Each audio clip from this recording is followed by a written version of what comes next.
Hi everyone, it's Pastor Penn Clark. Sorry my voice is a little scratchy. I must have some hay fever or something, but I wanted to make you aware that a very special man in the kingdom named Brother Andrew has passed away. I noticed it in the news on Charisma this past week, and he was so significant in my life, especially as a young disciple in the early days.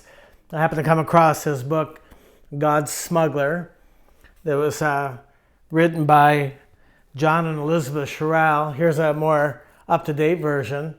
Anything by this couple that they wrote, I think Brother Andrew introduced them to Corrie ten Boom, or vice versa, who wrote The Hiding Place with these folks, David Wilkerson, and Cross and Switchblade, The Happiest People on Earth, The Story of Demas Shakarian, which everyone should read. It's just such a great book.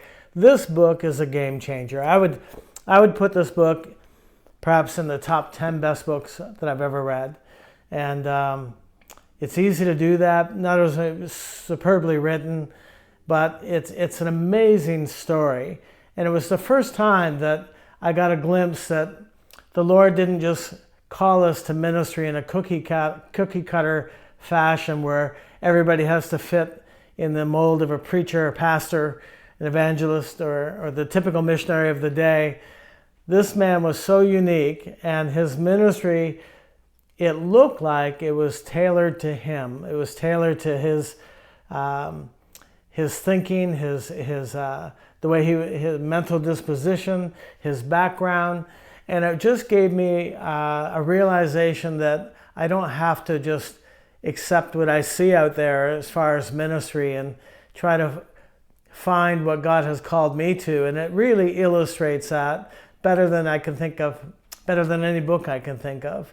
And the other thing I did is it's a powerful book on praying for finances and doing missions by faith. I'll tell you, it really inspired me like few other books. It's a great example of the gospel and how the gospel is brought into the life of this Dutchman, and how God will bring a spouse into your life, and the step of yes. I'll never forget that, how he had a war wound and thought that his life he was going to be sidelined from ministry. He felt this calling in his heart, but because of the war wound, he didn't think he'd ever be able to fulfill what was in his heart.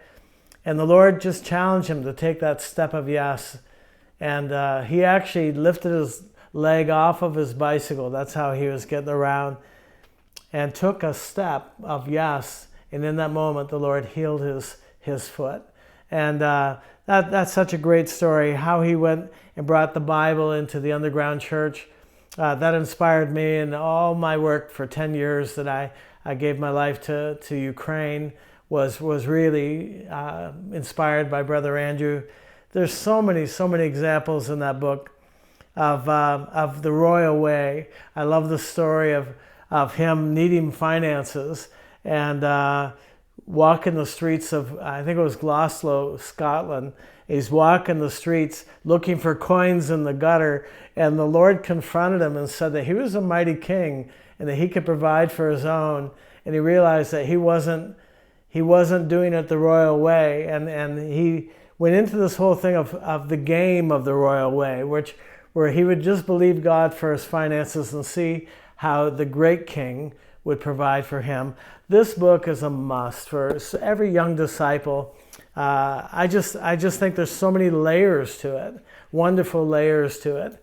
Great read, great man of God. He lived in simplicity, finished well, lived out into his 90s in the same house that he had lived in Holland, running Open Doors ministry with his sons, with his children.